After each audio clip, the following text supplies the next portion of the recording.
Hi there, my name is Gareth. I'm a horseman from South Africa. Let me tell you the story of how I ended up saving and taming a wild zebra.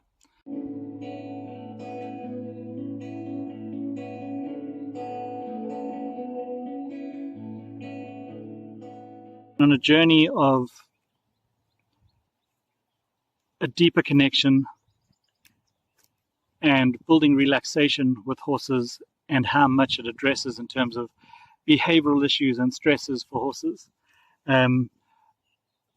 Since around 2010.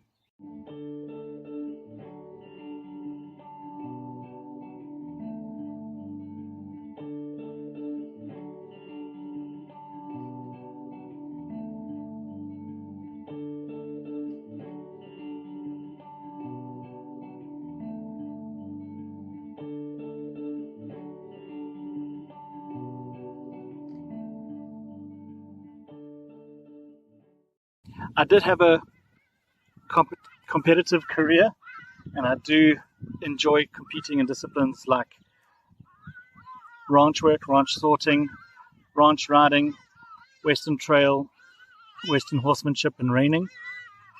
But I've never really been a competitively motivated person, and very much misguidedly, a lot of my competitive career was focused around proving the point that we can compete at higher levels without jockeying horses around and putting them under undue stress. And yes, I did achieve some national championships in Western horsemanship and Western pleasure, Western trail, working cow horse, and showmanship at halter.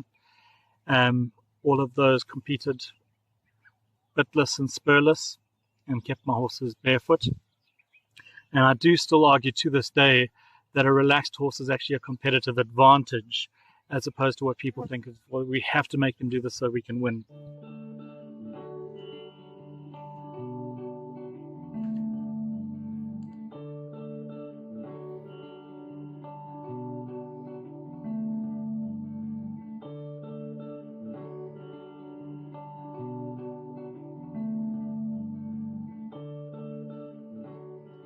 The downside, of course, is that you can't actually convince people with that proving a point mentality. As soon as you get one championship, they will just move the goalposts. So my championships were adult intermediate, which allowed me to compete bitless. And then they'll say, but you can't win open championships because they won't change the rules to allow for bitless for that. So that argument kind of falls flat, and eventually you run out of points to prove when people want you to go show jumping and dressage, and where it would mean campaigning to change rules as opposed to just going out there and enjoying your horse. So I've kind of pulled back from the competition world. I do still love to take my horses out into new environments, compete in unaffiliated dressage or working equitation. So back to the story about the little zebra I saved. The story actually starts way before she was born. For some reason, her mother started following me around as I worked with horses. I was living on a nature reserve at the time, and there was a herd of wild zebra, and our horses ran free on 480 hectares, just like the zebra did and all the antelope. And this one very heavily pregnant zebra mare started following me around as I was working with horses through the day.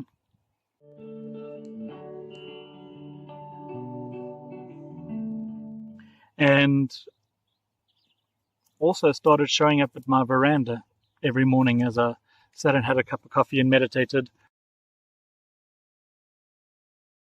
or while I played guitar.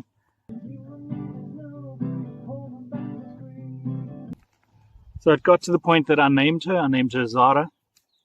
And Zara the zebra and I became quite close, and she was very heavily pregnant.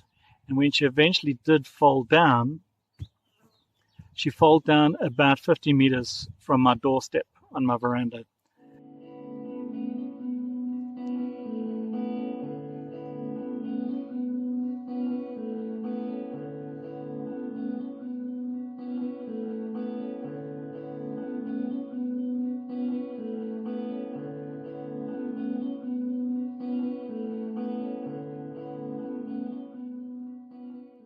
For the next 3 months, she would bring her foal along as she followed me around while I was working horses.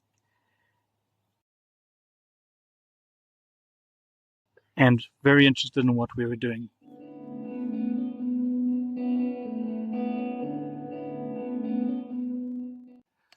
That little zebra foal was born on February the 14th, Valentine's Day, and she had a perfect little white heart between her black markings on her chest. And that prompted us to call her Ziyo, which means heart in Zulu. And we shortened it to Ziyo. Early one morning, 3 months in,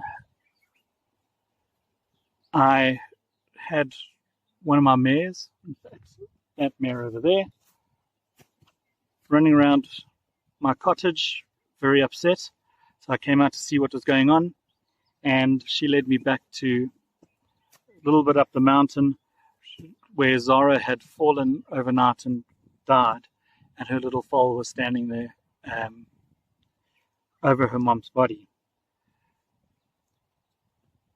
We obviously had to do something about it because it was winter, and I know people don't associate South Africa with cold temperatures, but the Drakensberg regularly gets snow, and pretty much every night in winter is way below zero. The grass dies back in our winter, so there's not much nutrition, and at 3 months old she wouldn't be able to cope without her mom's milk anyway. So I made the decision to try and save her, and I spoke to the owners of the farm. They gave me the go-ahead to save her, because it would have been one of those situations where we either had to save her or we'd have to euthanize her, so she didn't starve to death. So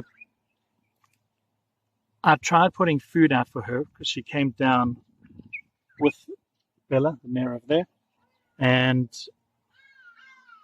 she was not interested in food.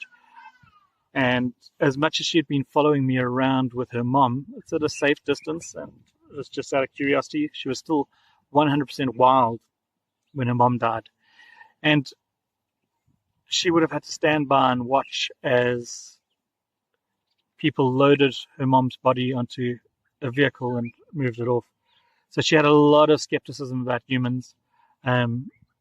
She felt safe with Bella, but she kept a distance from me. And I got so much advice over this time. People were like, oh, well, just give her a bottle or just put food down. You couldn't get near this poor little thing. She was terrified. She had just lost her mom. She had watched predators load her mom up and take her away. So she was very skeptical of us. And at 3 months old, a zebra foal can quite easily elude you. I even tried putting her in smaller spaces so that she couldn't get away. There's no small space you can keep a wild zebra. She went through between poles, left, right, and center. She just couldn't be kept in.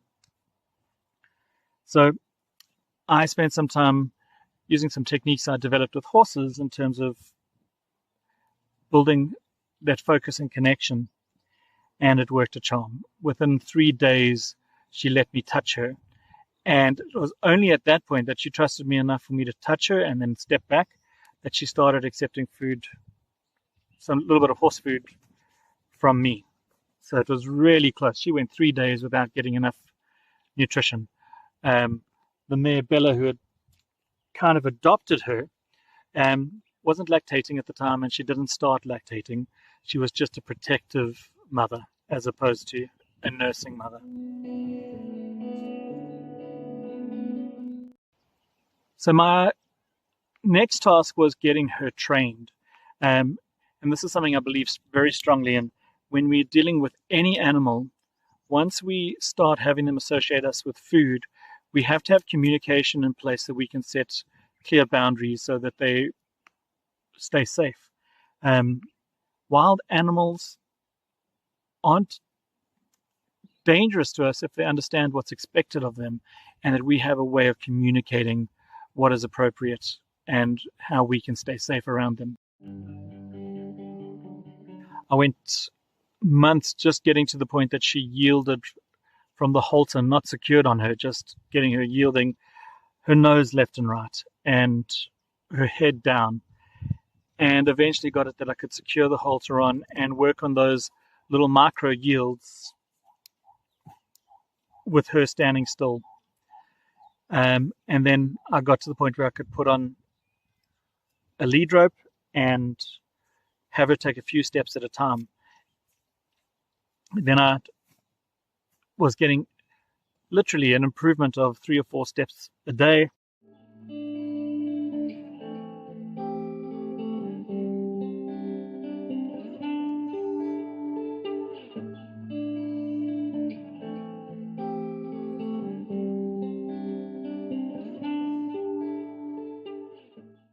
And then I started working on the communication to be able to have her back up, have her step her hindquarters across, have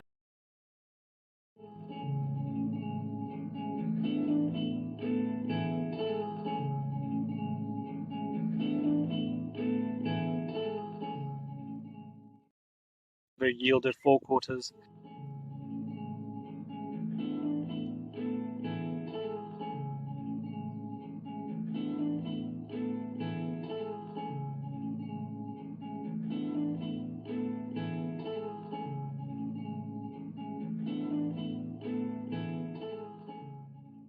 And lead forward nicely.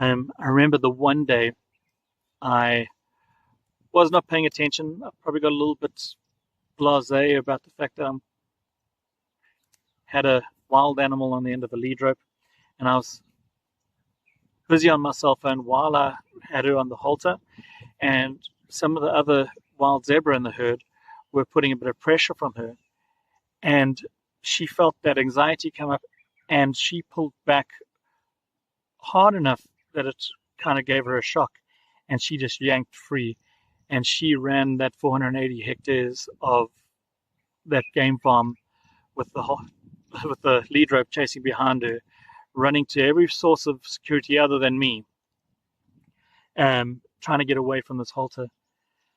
And eventually I got it off, but she wouldn't come near me with that halter. For us, pretty much started from scratch again. It was quicker to get her to the point that she trusted, but she would come in for food as long as I was nowhere near her. But I worked through it and got back to that point. Yeah, it's one of these things. We're going to make mistakes when we're still figuring out what is the appropriate way to behave around these animals.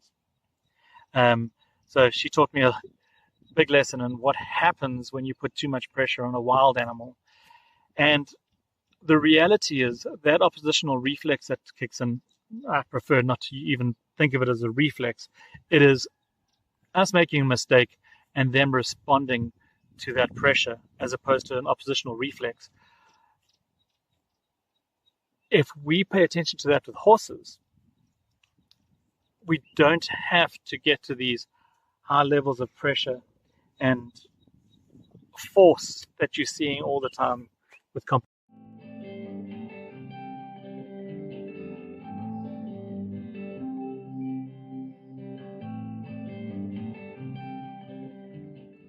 So over the next couple of months, I started introducing Ziyo to the halter.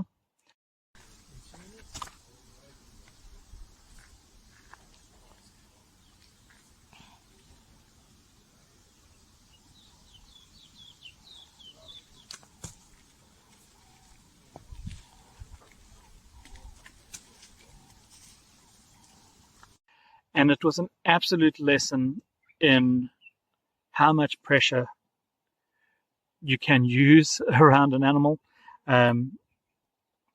wild animal in particular, and how little pressure is actually needed.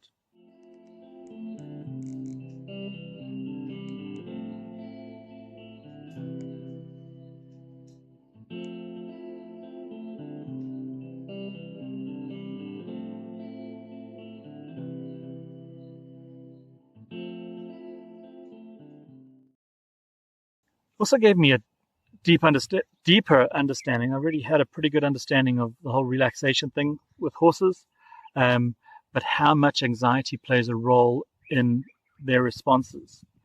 I still don't believe that horses or zebra are spooky and unpredictable. If we start paying attention to the signs and we prepare them properly and we help them deal with the pressure that we bring, they're not spooky and unpredictable. But we need to be aware of those stress indicators and what to do about it. Little Ziyo's training went well, and what I learned from her in terms of how little pressure we need and how badly too much pressure can go definitely affected how I started working with horses. That titration of how much pressure I start with and how little it escalates to has been a game changer for me in terms of dealing with troubled horses. Horses that people sometimes call aggressive or dominant horses. Me coming in with less pressure and less conflict, I often didn't see any of that aggression or dominance.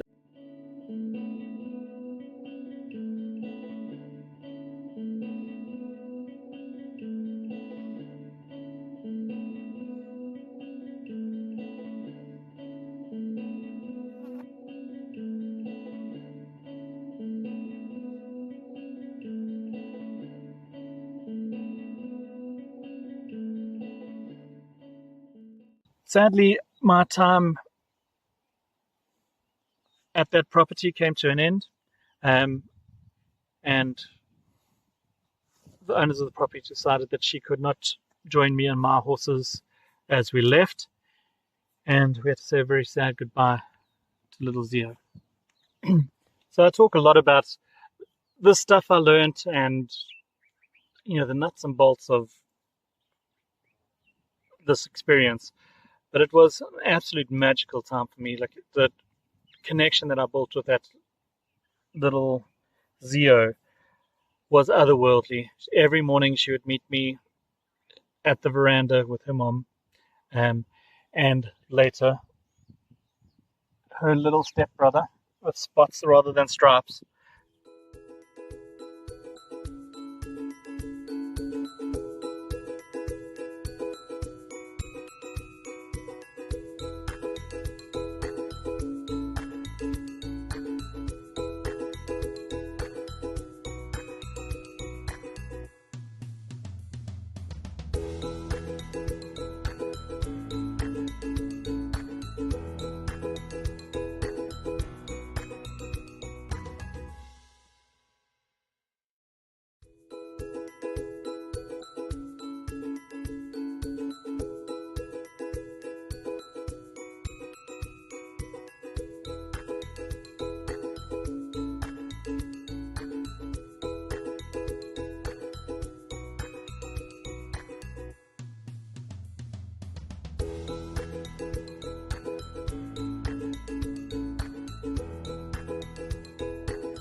She would come for hugs when she was having a rough day. She would just step next to you and absolutely melt into you.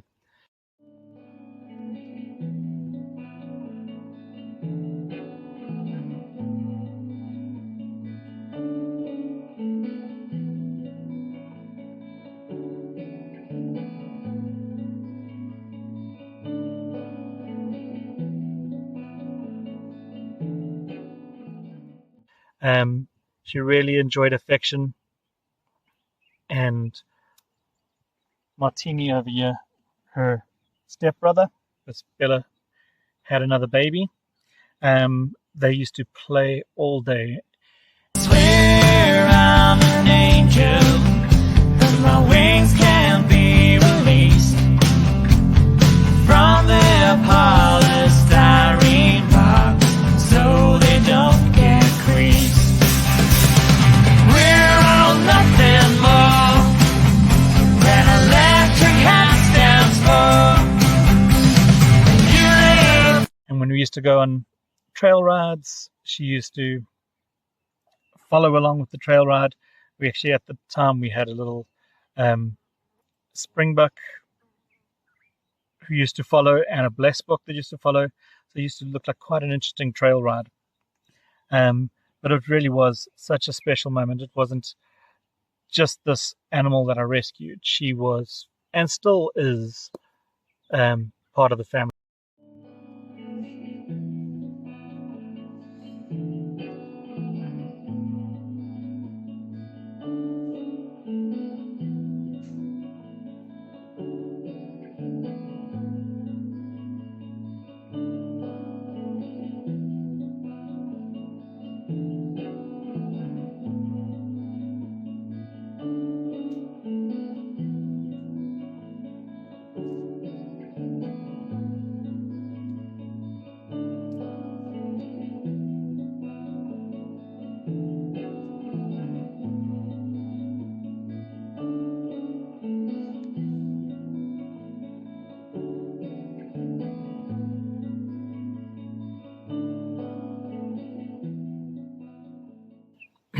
So I don't know the magic side of this, like the fact that this wild zebra started following us around, and following me training horses, and basically just accepting a human.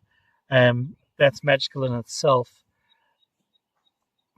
But like, there's something inside me that's like, did she know something was going to happen to her? Maybe she was unwell, and she decided that the safest thing for her foal would be to be part of this horse herd with me as her protector.